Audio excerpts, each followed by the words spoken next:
Greetings from St. Leo's. It is good to be here with all of you. Today we are going to have a presentation with Geoff Wood.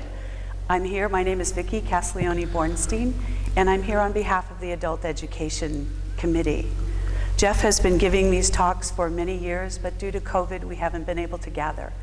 So thank you to Father Jojo and Elizabeth and technology. We're able to bring this talk right into your home. Geoff, we are grateful to you for making these presentations. Geoff will be breaking open the scriptures for the Sundays of October. Geoff, thank you so much for doing this for us. Okay, we're grateful. Thank you. And God bless you all. Okay. I used to give these before the blackout of the past 6 months. I used to give these every month on the liturgical readings of each month, at least some of the liturgical readings. And before I get into this, I just wanted to mention last night's debate highlights the nature of the discourse that preoccupies us from day to day in press and politics, with no seeming conclusion, but only constant differences of opinion or judgment. But rarely do we hear people drawing our attention to the deeper meaning of not just politics, but life in general. Maybe because scholars too often speak in terms unintelligible to most people. But it seems that we desperately need nowadays is some thought given to why we exist, why we are here in some fundamental way that reaches down to the depth of our minds and our souls. And there have been scholars and writers right into the 20th century who have dealt with that region of our being, and it's out of some of their wisdom that I want to draw upon one particular theme. And that is the importance of audibility, our ability to hear things or catch the tone of things as distinct from seeing things. For instance, William Wordsworth begins his poem, which dwells upon his recollections of early childhood, as follows: "It is not now as it hath been of yore, turn wheresoe'er I may by night or day, the things which I have seen I now can see no more. The rainbow comes and goes, and lovely is the rose, and yet I know where'er I go, that there hath passed a glory from the earth." Things which I have seen, he says. His memory gives precedence to visual experiences that reflect something deeply real about the world he sensed in infancy. And I'm sure we all have experienced such visual wonder when we were very young. I still recall that day when I must have been only 2 years old, crawling on the lawn in front of our suburban home, when I had my first close encounter with the buttercup in full bloom. It must have been the first thing in my life that drew me out of my pre-conscious existence. It was an awakening, causing me even then to pause. What had happened? I became a conscious human being. I noticed something, as if I were Adam awakening to the Garden of Eden for the first time. It might be described as the birth of my mind within my recently born body. I was on the threshold of imagination, of thought, of thinking, which would slowly take over my being as time went on, with all of its bounty as well as its grief. I had entered a world that would expand all around me, loaded with more than a single buttercup. I mean, even then, amid the Wordsworth, what he called the splendor in the grass, my gaze also took in a dandelion for the first time, a kind of sunrise, as far as I was concerned. But aside from encountering the visible world, what about the world as audible, its capacity to be heard as much as seen? Philosophers and theologians, modern and from long ago, would not deny that reality can be audible as well, the world resounding like a chorus out of its apparent silence, if we have ears to hear. And so I may ask, was I just viewing, seeing that simple flower back then in its passivity? Or was I being drawn into a dialogue? Was the buttercup speaking to me, meant to wake me up in some way, like an alarm clock, enticing me to ask questions of it? As advanced scientists seek a response from a piece of moon rock or a weather pattern. Recall that moment in Charles Dickens's story, Dombey and Son, in which the boy Samuel, while convalescing by the seashore one day, awoke suddenly from his slumber and listened. His sister Florence asked him what he heard. "I want to know what it says," he answered, looking steadily in her face. "The sea, Floy, what is it that it keeps saying?" And she told him that it was only the noise of the rolling waves.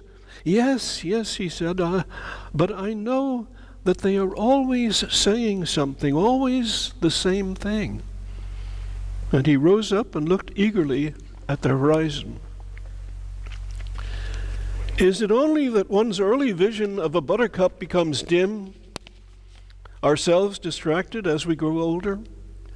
Or do we also become deaf to that dialogue we sense with creation and realities beyond? Once again, philosophers and theologians of long ago and currently speak of our forgetfulness of what and who and whence we are and whither we are tending. Spectacles, as relentlessly and redundantly displayed before us on TV over and over again, never a minute lost, and chatter draw us into a superficial way of being in every direction. The world becomes a screen, a motion picture opposite us, instead of an environment, an embrace, a summons that echoes all around us, envelops us, permeates us, as does the air we breathe. From our infancy, we are in a situation of another boy named Samuel in the book of Samuel, the biblical book, asleep in the temple of the priest Eli. And the child was awakened by a call, and the text says, "The Lord called to Samuel, who answered, 'Here I am.' And he ran to Eli and said, 'Here I am, you called me.' 'I did not call you,' Eli answered. 'Go back to sleep.' So he went back to sleep, as we all do. Again the Lord called Samuel, who rose and went to Eli. 'Here I am,' he said. 'You called me.' But he answered, 'I did not call you, my son. Go back to sleep.' The Lord called Samuel again for the third time, and then Eli understood that the Lord was calling the youth. So he said to Samuel, 'Go to sleep, and if you are called, reply, "Speak, Lord, for your servant is listening." And then the Lord came and stood there, calling out as before, 'Samuel, Samuel.' And Samuel answered, 'Speak, for your servant is listening.' And then the Lord said to Samuel, 'I am about to do something that will make the ears of everyone who hears it ring.'"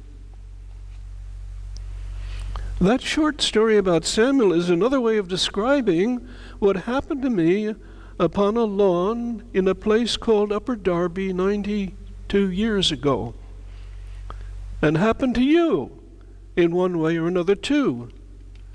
before you became too deaf like the rest of us to respond. Speak, Lord, for your servant is listening. So what are the waves and the buttercups trying to say?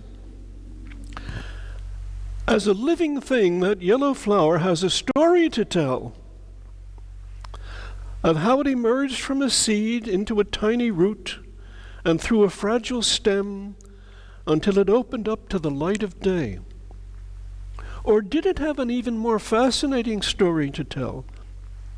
Or should I say, invitation to make, metaphorically, to suggest that like that blossom, I too had been born out of a similar process, stage by stage, from not being at all to being the blossom I am. Something soon forgotten as I emerge further into the everyday world around me, that I have indeed emerged from somewhere even deeper than the ground beneath my feet, from a source, a cornucopia of being, beyond which our Jewish ancestors tell of a deeper source they refuse to name. Nameless, yes, yet whose voice resounds throughout the Hebrew Bible as well as through that buttercup and everything that exists. As it resounds throughout the New Testament, why do you think our lector closes every liturgical reading with the phrase, the word of the Lord? And why do you think John's Gospel portrays Jesus as the Word of God? He says, in the beginning was the Word, which is a way of saying it all begins with something audible. And the Word was God. He was in the beginning with God. All things came to be through him, and without him, nothing came to be. What came to be through him was life. And the Word became flesh and made his dwelling among us, full of grace and truth. A creator who communicates was now also visible, unconcealed in Christ. Or again, may I ask, what about all those episodes throughout the Bible, old and new, where people are in some way called as well as propelled out of one stage into another? Abraham called out of the anonymity of his ancient contemporaries. None of them are remembered. Who were they? And told to go to the land I will show you. And he is given a new name, like the landscapes to which we have each been called year after year of our lives. Every time we wake up, unfolding tomorrow and the next day and the next, always a land of promise.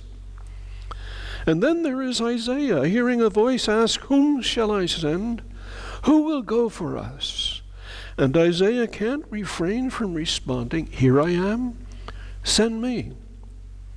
A voice that brooks no resistance, that flips our status quo into a dynamic mobility, an appetite to know, to be, and to exist.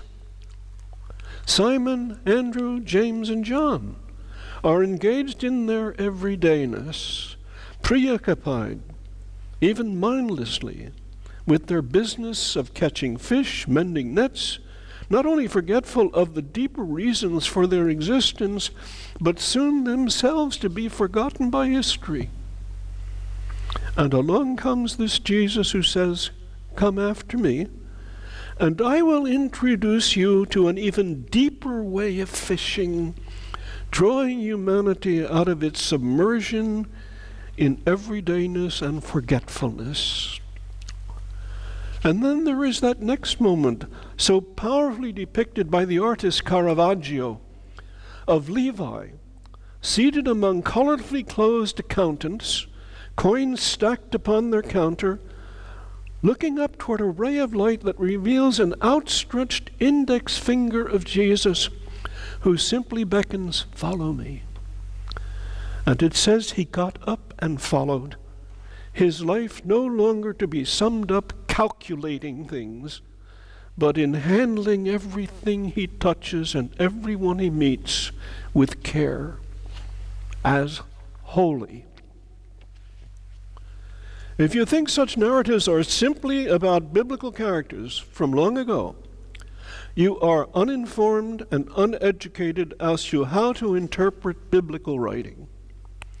For each episode is also about you, a stage to which you are summoned to ascend and be drawn into all such accumulated scenes and stories out of the past, and even such as from beyond the Bible, as in the novel Great Expectations, where you must become the child Pip, as he is told, much to his surprise, he is the heir of great expectations, that his uncle's smithy is but a point of departure toward Pip's becoming a wiser, gracious character by the end of the novel, the end of his life. That's about you, not just Pip. But beware, the poem written by Walter de la Mare, titled The Listeners, may also be about you. Actually, it could be called The Non-Listeners, except that they did in fact listen but did not respond. "Is there anybody there?" said the traveler, knocking at the moonlit door. And he smote upon the door again a second time. "Is there anybody there?" he said.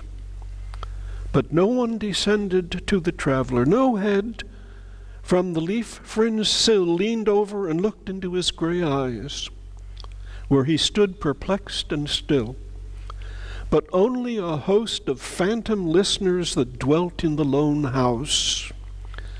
He suddenly smote on the door even louder. "Tell them I came and no one answered, that I kept my word," he said. Never the least stir made the listeners. They heard his foot upon the stirrup, the sound of iron on stone, and how the silence surged softly backward when the plunging hoofs were gone.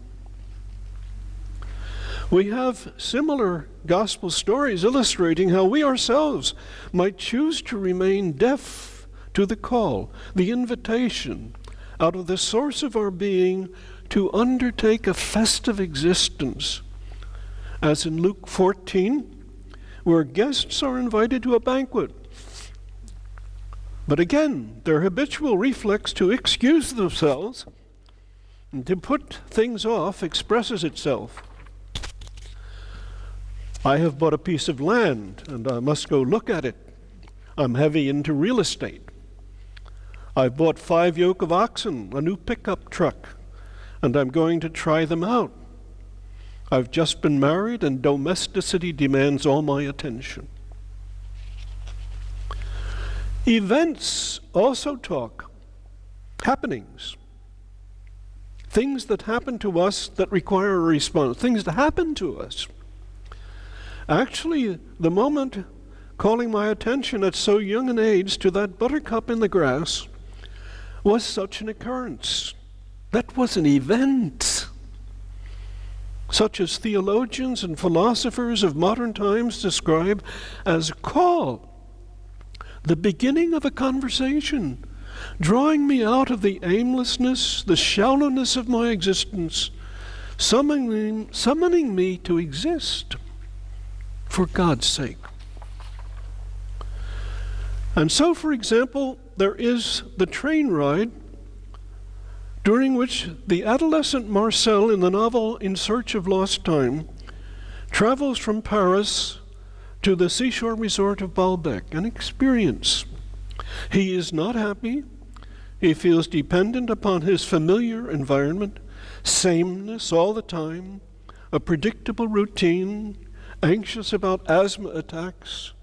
He spends the night in his narrow train compartment, encoffined, as it were, within calendar time. Slowly the train comes to a temporary stop at a little station hidden between 2 mountains. The sun slants through his window. He catches sight of a tall girl climbing a path, carrying a jar of milk. She must rarely have seen anyone in this remote place.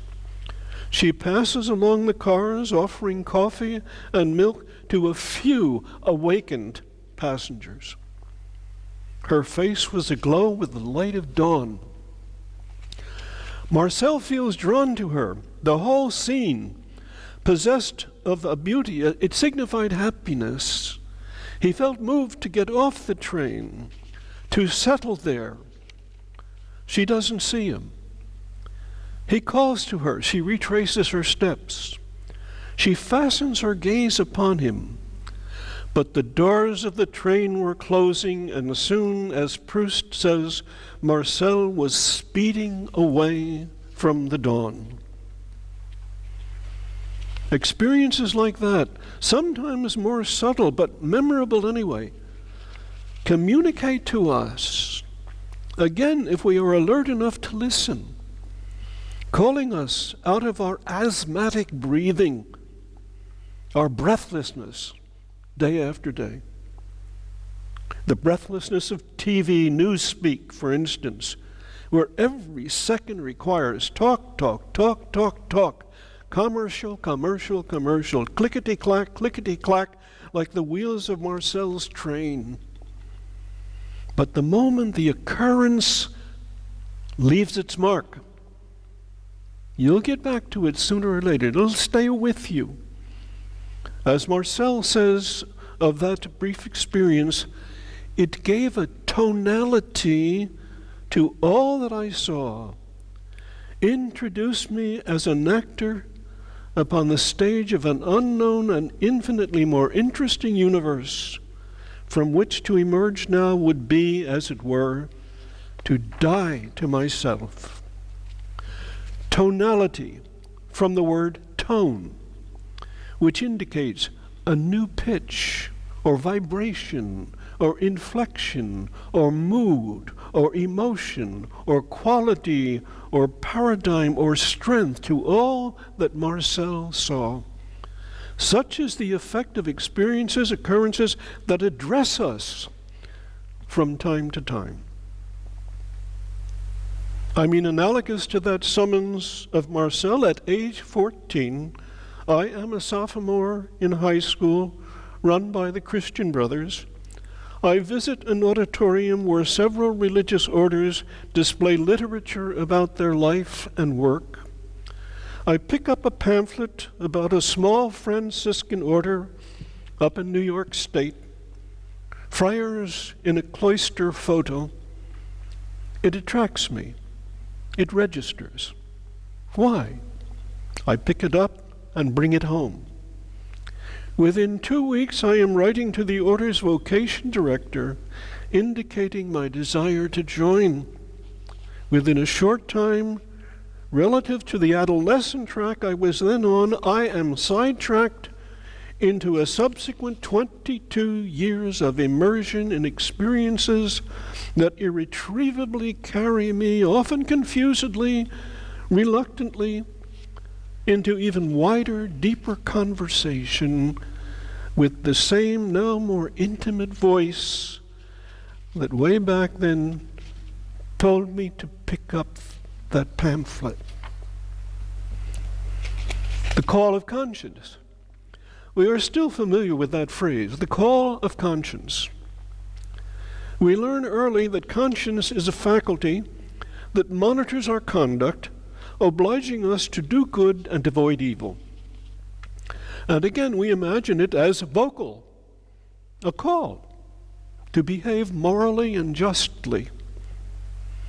By way of tablets like the Ten Commandments and those catalogs that spell out virtues and vices in detail, we evaluate ourselves with a view to reform.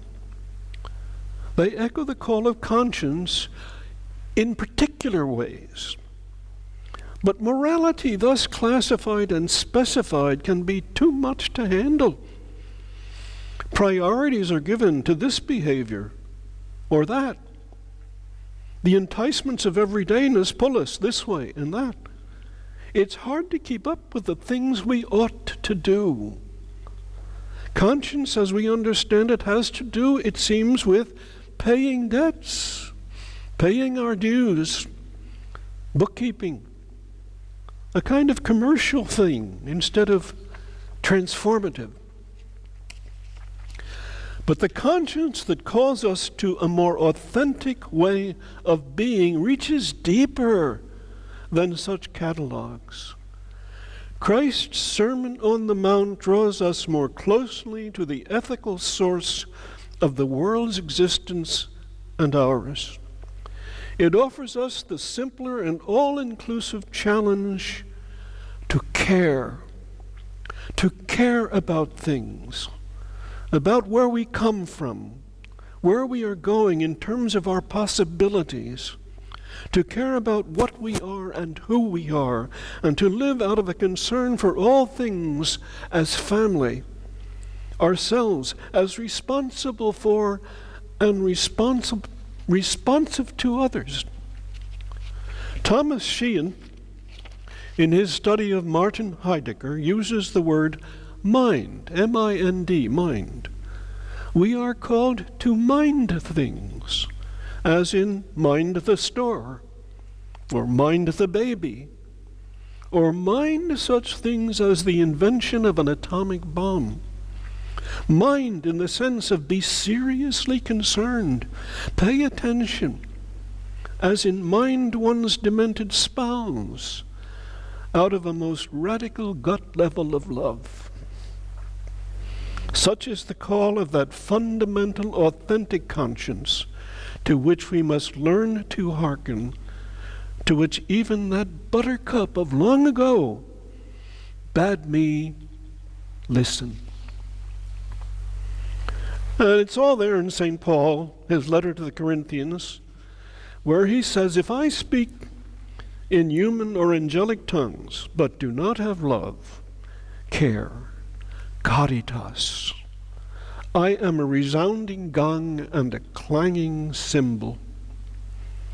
And if I have the gift of prophecy and comprehend all mysteries and all knowledge, and merit the Nobel Prize or an Academy Award, and if I have all faith so as to move mountains or land on Mars, but do not have love, care, caritas, I am nothing. If I give away everything I own, so that I may boast, but do not have love, care, caritas, I gain nothing. Love, caritas never fails. When I was a child, I used to talk as a child, think as a child, reason as a child. When I became a man, I put aside childish things. At present, we see indistinctly, as in a mirror, but then face to face. At present, I know partially. Then I shall know fully as I am fully known. So faith, hope, love, caritas, care, concern remain, these three.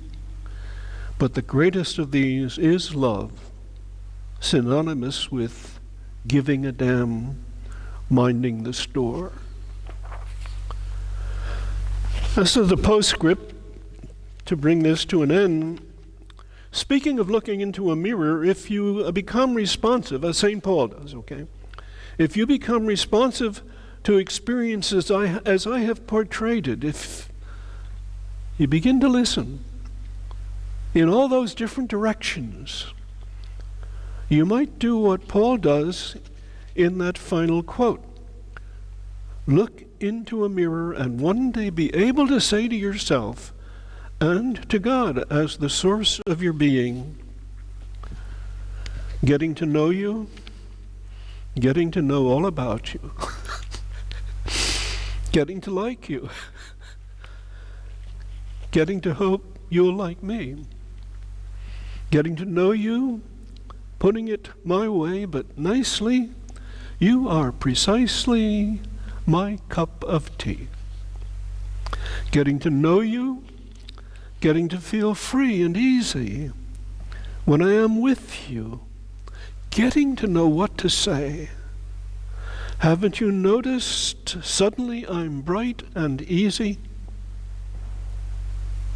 Because of all the beauty and new things I'm learning about you day by day. And that's from The King and I. Okay.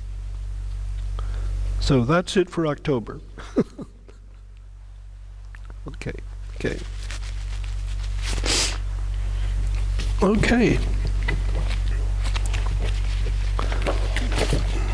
That'll be 5 cents.